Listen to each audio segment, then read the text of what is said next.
മഴ നന്നായി പെയ്യുന്നുണ്ടോ എങ്കിലും ഇന്ന് നിളയെ കാണണം എന്ന പ്രതീക്ഷയിൽ രുദ്രൻ ഇടവഴിയിൽ തന്നെ കാത്തുനിന്നു. സമയം അപ്പോൾ 6 മണി കഴിഞ്ഞിരുന്നു. തോരാതെ പെയ്യുന്ന മഴയിൽ ഒന്ന് കയറി നിൽക്കാൻ തൊട്ടടുത്തുള്ള ഒരു ചെറു കുന്നിന്റെ മുകളിലെ ആൽമരം തന്നെയായിരുന്നു അവന് ആശ്രയം. ഒരു 5 മിനിറ്റ് കഴിഞ്ഞപ്പോൾ ഉടുത്ത സാരി മുഴുവൻ നനഞ്ഞ് ശക്തിയായി വീശുന്ന കാറ്റിന്റെ എതിർദിശയിലേക്ക് നടന്നു വരികയാണ് നിള. തോളിൽ ഒടിഞ്ഞു വീഴാറായ പോലെ ഒരു ബാഗ് തൂക്കിയിട്ടിട്ടുണ്ട്. നെറ്റിയിൽ ചാർത്തിയ ചന്ദനക്കുറി മഴവെള്ളം തെറിച്ചു വീണ് മുഖത്തേക്ക് ഒലിച്ചിറങ്ങിയിട്ടുണ്ട്. രണ്ട് സൈഡിലും പാടവും കുളവും ആയതുകൊണ്ട് തന്നെ എങ്ങോട്ടും ഒന്ന് വീഴാതെ ബാലൻസ് ചെയ്താണ് അവളുടെ വരവ്. തൊട്ടരികിലെത്തിയപ്പോൾ തന്നെ ആൽമരത്തിന്റെ ചുവട്ടിൽ കയറിയിരുന്ന രുദ്രൻ പെട്ടെന്ന് ഇറങ്ങി താഴേക്ക് വന്നു. പക്ഷേ അവന്റെ ആ വരവ് കണ്ട സമയത്ത് തന്നെ നിള അവളുടെ നടപ്പിന്റെ വേഗത കുറച്ച് കൂട്ടി. പക്ഷേ രുദ്രൻ ആ ഇടവഴിയിൽ കൂടി തന്നെ അവളുടെ പിന്നാലെ കൂടി. പെട്ടെന്ന് ഒരു ഉച്ചത്തോടെ അവൻ വിളിച്ചു കൂവി, "എടോ, ഒന്ന് നിൽക്കടോ, എനിക്കൊന്ന് സംസാരിക്കാനുണ്ട്." അത് പറയുമ്പോഴും അവൾ ഒരു കൂസലമില്ലാതെ നടന്നു. ആ ഒരു നിമിഷം തന്നെ സഹികെട്ട് രുദ്രൻ അവൾക്ക് മുന്നിൽ കയറി നിന്നു. "എടോ, ഈ സമയമല്ലാതെ എനിക്ക് തന്നോട് സംസാരിക്കാൻ കഴിയില്ല. നമ്മുടെ വിവാഹകാര്യം ഞാനത് വീട്ടിൽ സൂചിപ്പിച്ചിട്ടുണ്ട്. താൻ എനിക്ക് കുറച്ച് സമയം താ ആദ്യം. ഞാൻ എങ്ങനെയെങ്കിലും എന്നെക്കൊണ്ട് കഴിയുന്നത് പോലെ രണ്ടുപേരെയും പറഞ്ഞ് സമ്മതിപ്പിച്ചോളാം." ആ നിമിഷം നിള രുദ്രനെ ഒന്ന് നോക്കി. അവൻ മുന്നിൽ നിന്ന് പെരുമഴ നനയുകയായിരുന്നു. അവൾ ആ കുട അവന് നേരെ നീട്ടി. ആ കുഞ്ഞു കുടയിൽ ഇപ്പോൾ തല മാത്രം നനയാതെ രണ്ടുപേർ. വൈകുന്തോറും കാർമേഘങ്ങൾ ഇരുണ്ടു മൂടിക്കൊണ്ട് തന്നെയിരുന്നു. മഴ ഉറച്ചു പെയ്യുന്നു. ഇടവഴിയും പാടവും കൂടി ആയതുകൊണ്ട് തന്നെ ചെറിയ ചെറിയ ജീവികളുടെ ശബ്ദവും കേൾക്കാൻ കഴിയുന്നുണ്ട്. ഇനി വീട്ടിലേക്ക് നടക്കാൻ കുറച്ചുകൂടിയുണ്ട്. പണ്ട് സ്കൂൾ വിട്ട് വരുമ്പോൾ നിളയും രുദ്രനും ഇതുവഴിയാണ് വരാറ്. അതുകൊണ്ട് തന്നെ വഴിയൊന്നും അത്രയും പുതുമയൊന്നും രണ്ടുപേർക്കും ഇല്ലായിരുന്നു. പകുതി എത്തിയപ്പം തന്നെ രുദ്രൻ നിളയൊന്ന് ചേർത്ത് പിടിച്ചു. ആ നിമിഷം അവൻ അവളെ നോക്കി. ഇനി വീട്ടിൽ പിടിച്ചു നിൽക്കാൻ കഴിയില്ല എന്ന കാര്യം ദിവസങ്ങൾക്ക് മുന്നേ നിള രുദ്രനോട് പറഞ്ഞിരുന്നു. പക്ഷേ ഈ ദിവസം രുദ്രന്റെ ആ ദയനീയമായ മുഖം കണ്ട സമയത്ത് നിളയെല്ലാം മറന്നു. അവന് വേണ്ടി കുറച്ച് ദിവസങ്ങൾ കൂടി കാത്തിരിക്കാം എന്നവൾക്ക് തോന്നി. വിവാഹ നിശ്ചയം വരെ ഉറപ്പിക്കാൻ ഒരുങ്ങുന്ന വക്കിലാണ് നിളയുടെ കുടുംബം. പെട്ടെന്ന് അതാലോചിച്ച് നടക്കുമ്പോൾ ഇരുട്ടടച്ചു മൂടിയ കാർമേഘങ്ങളിൽ മിന്നിമറയുന്നൊരു വെളിച്ചം. ആ സമയം തന്നെ കേട്ട ഇടിമുഴക്കത്തിന്റെ ഒച്ചയിൽ നിളയൊന്ന് കിടുങ്ങി. ആ ഒരു കിടുക്കം രുദ്രന് നല്ലപോലെ അറിയാമായിരുന്നു. അവൻ അവളെ ഒന്നുകൂടി മുറുകെ ചേർത്ത് പിടിച്ചു. "എടോ, എനിക്ക് തന്നെ ഇങ്ങനെ പിരിയാൻ പറ്റില്ല കേട്ടോ." ഒരു വിഷമതയോടെ അവനത് നിളയോട് പറയുമ്പോൾ അവളൊരു പുഞ്ചിരി മാത്രമായിരുന്നു തിരിച്ചു നൽകിയത്. വീടിന്റെ എതിർവശമുള്ള ആ ഒരു പുഴക്കരയിൽ എത്തിയപ്പോൾ തന്നെ നിള രുദ്രനോട് പറഞ്ഞു, "എന്നാൽ ഇനി പൊക്കോ. ആരെങ്കിലും കണ്ടാൽ ഇനി അത് മതി." പക്ഷേ ആ ഒരു നിമിഷവും രുദ്രൻ ആ ഒരു കുടക്കീഴിൽ തന്നെ നിൽക്കുകയായിരുന്നു. കുറെ ദിവസങ്ങൾ കൂടിയല്ലേ നിളയെ അത്രയും കാലം കഴിഞ്ഞ് കാണുന്നത്. പ്രണയബന്ധം വീട്ടിൽ പിടിച്ചതോടെ തല്ലായി, വഴക്കായി, പിന്നെ പരസ്പരം കാണാതെയായി. അതിനുശേഷം രണ്ടുപേരും പരസ്പരം കാണുന്നത് ഇപ്പോഴായിരുന്നു. അവൾ പറഞ്ഞത് കേട്ട് രുദ്രൻ കുടക്കീഴിൽ നിന്നും ഇറങ്ങി. മഴ നനഞ്ഞ് വെള്ളം ഇറ്റി വീഴുന്ന സാരി ഉടുത്ത് നിള വീടിന്റെ മുറ്റത്തേക്ക് ചെന്ന് കയറുമ്പോൾ മുത്തശ്ശി അവളെ കണ്ടതും എന്തൊക്കെയോ പറയുന്നുണ്ടായിരുന്നു. ഓടിട്ട ഒരു പഴയ വീടായിരുന്നു നിളയുടേത്. പക്ഷേ പഴയ തറവാട്ട് വീടായതുകൊണ്ട് തന്നെ അതിൻ്റെതായ ഒരു മേന്മയുണ്ടായിരുന്നു. തൊട്ടടുത്ത് ഒരു കുളമാണ്. ആ കുളത്തിൽ ചെറിയ ചെറിയ മീനുകളുണ്ട്. പക്ഷേ പണ്ടതൊരു കുളിക്കടവായിരുന്നു. എന്നാൽ ഇന്നാരും അവിടെ കുളിക്കാനൊന്നും പോകാറില്ല. എങ്കിലും ആരെങ്കിലുമൊക്കെ മീൻ പിടിക്കാൻ അവിടേക്ക് പോകും. മഴയാകുന്ന സമയത്ത് എവിടുന്നെങ്കിലും ഒഴുകി വരുന്ന പല മീനുകളും ചെന്നെത്തുന്നത് ആ ഒരു കുളത്തിലാണ്. പക്ഷേ അന്നത്തെ ദിവസം അവൾ ചെന്ന് കയറിയ സമയത്ത് തന്നെ അച്ഛൻ കുളത്തിൽ നിന്നും മീൻ നേരത്തെ പിടിച്ചു വെച്ചിരുന്നു.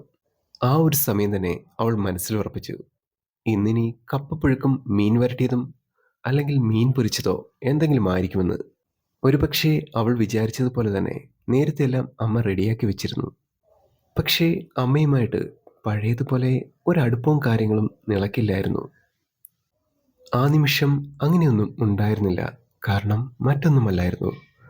അവരുടെ പ്രണയബന്ധം വീട്ടിലറിഞ്ഞതുകൂടെ അവൾ വീട്ടിൽ അധികം മിണ്ടാതെയായി. ആ ഒരു ദേഷ്യം അവൾ രുദ്രനോടും കാണിക്കുന്നുണ്ടായിരുന്നു.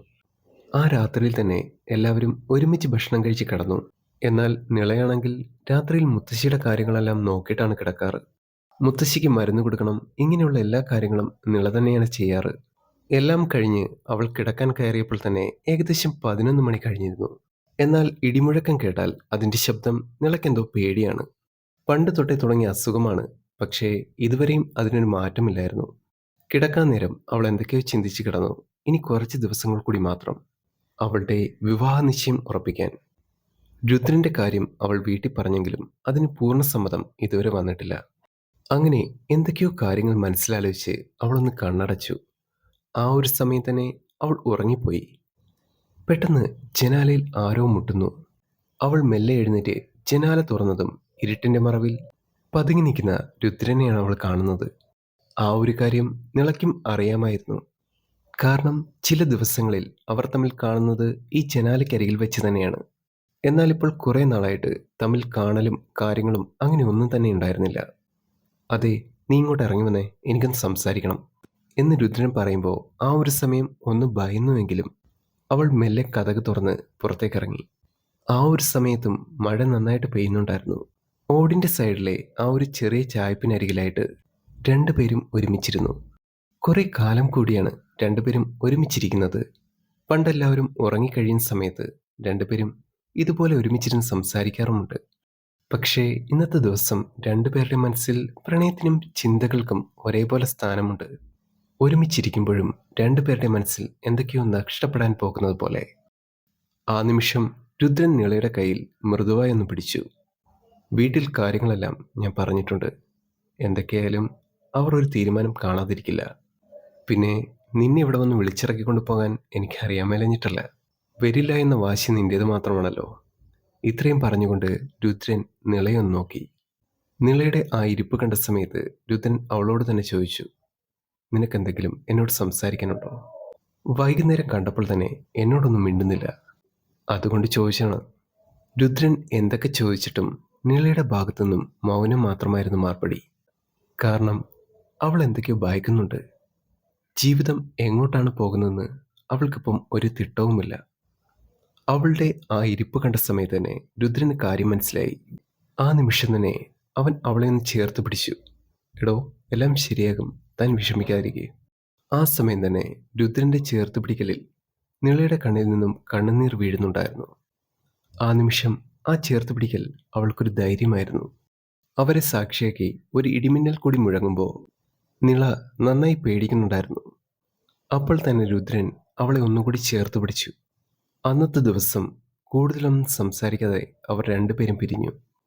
ആ ദിവസം രാവിലെ നിള ഓഫീസിൽ പോകാൻ ഇറങ്ങുന്നതിന് തൊട്ടു മുമ്പ് രുദ്രനും രുദ്രന്റെ അച്ഛനും പിന്നെ മറ്റേതോ ഒരാളും കൂടി നിളയുടെ വീട്ടിലേക്ക് വരുന്നുണ്ടായിരുന്നു.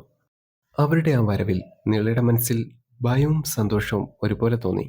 കാരണം എന്താകും എന്നുള്ള ഭയവും, ഒരുപക്ഷെ എല്ലാം താൻ വിചാരിച്ചതുപോലെ ആയാൽ അതോർക്കുമ്പോഴുള്ള സന്തോഷവും നിളയുടെ മനസ്സിലുണ്ടായിരുന്നു. അവർ മൂവരെയും കണ്ട സമയത്ത് തന്നെ മുത്തശ്ശിക്ക് ആളുകളെ പെട്ടെന്ന് മനസ്സിലായി. പക്ഷേ അവരുടെ വരവിൻ്റെ ഉദ്ദേശം മുത്തശ്ശിക്ക് ഒട്ടും അറിയില്ലായിരുന്നു. പക്ഷേ ആ ഒരു കാര്യം നിളയുടെ അച്ഛനും അമ്മയ്ക്കും അറിയാമായിരുന്നു. വന്നു കയറിയ മൂവരെയും സ്വീകരിച്ചിരുത്താൻ മുത്തശ്ശി മുന്നിൽ തന്നെ ഉണ്ടായിരുന്നു. മുത്തശ്ശിയുടെ കൂട്ടുകാരിയുടെ മോനായിരുന്നു രുദ്രന്റെ അച്ഛൻ. അതുകൊണ്ട് തന്നെ മുത്തശ്ശിക്ക് ഒരുപാട് വിശേഷങ്ങൾ ചോദിക്കാനുണ്ടായിരുന്നു. അവരെ കണ്ടതും മുത്തശ്ശിക്ക് ഒരുപാട് സന്തോഷവുമായി. എല്ലാവരും അകത്തേക്ക് കയറിയിരുന്നു. നിളയും അച്ഛനും അമ്മയും മുത്തശ്ശിയും അവർക്കൊപ്പം ഉണ്ടായിരുന്നു. ആ ഒരു നിമിഷം തന്നെ കാര്യങ്ങൾ വളച്ചുകെട്ടില്ലാതെ രുദ്രന്റെ അച്ഛൻ പറയാൻ തുടങ്ങി. നിങ്ങൾക്കെല്ലാവർക്കും അറിയാലോ, പിള്ളേർ തമ്മിൽ ഒരിഷ്ടമുണ്ട്. നമ്മളായിട്ട് അതിനെതിരെ നിൽക്കേണ്ട ആവശ്യമുണ്ടോ? അവർ തമ്മിൽ ഒരുമിച്ച് ജീവിക്കാനാണെങ്കിൽ അങ്ങനെ നടക്കട്ടെന്നേ. അത് കേട്ട സമയത്ത് തന്നെ നിളയുടെ അച്ഛന് എന്തോ ഒരു എതിർപ്പുള്ളത് പോലെ എല്ലാവർക്കും തോന്നി.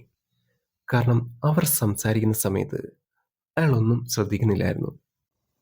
എല്ലാം കേട്ട് കഴിഞ്ഞ് പെട്ടെന്നൊരു നിമിഷം അയാൾ അവിടെ നിന്ന് എഴുന്നേറ്റ് വീടിന് പുറത്തേക്ക് പോയി.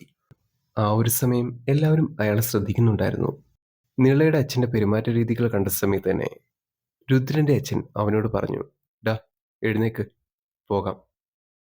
രുദ്രൻ അപ്പോഴും ഒന്നുമാകാതെ പോകാൻ തയ്യാറല്ലായിരുന്നു. അവൻ നിളയും കൂട്ടി നിളയുടെ അച്ഛൻ പോയ ഭാഗത്തേക്ക് നടന്നു. ആ ഒരു സമയം ആ ഒരു മനുഷ്യൻ വീടിന്റെ പുറകുവശത്ത് തന്നെ ഉണ്ടായിരുന്നു. രണ്ടുപേരും ഒരുമിച്ച് തന്നെ നിളയുടെ അച്ഛൻ്റെ അടുത്ത് കാര്യം പറഞ്ഞു. ചെറുക്കന് ജോലിയില്ല എന്നത് തന്നെയായിരുന്നു അവിടുത്തെ പ്രധാന വിഷയം. അതുകൊണ്ട് തന്നെ രുദ്രൻ ഒറ്റ വാക്കിൽ കാര്യങ്ങൾ പറഞ്ഞു. ജോലിയും കാര്യങ്ങളെല്ലാം അടുത്ത മാസം തന്നെ ശരിയാക്കും. നിള എനിക്ക് ഒരുപാട് ഇഷ്ടപ്പെട്ടു പോയി. ഇനി അത് കളയാൻ എനിക്കാവില്ല. അങ്ങനെ ഒരുപാട് നേരം അവർ സംസാരിച്ചു. ഒടുവിൽ അവർ തമ്മിലുള്ള വിവാഹത്തിന് നിളയുടെ അച്ഛൻ സമ്മതിക്കുകയും ചെയ്തു.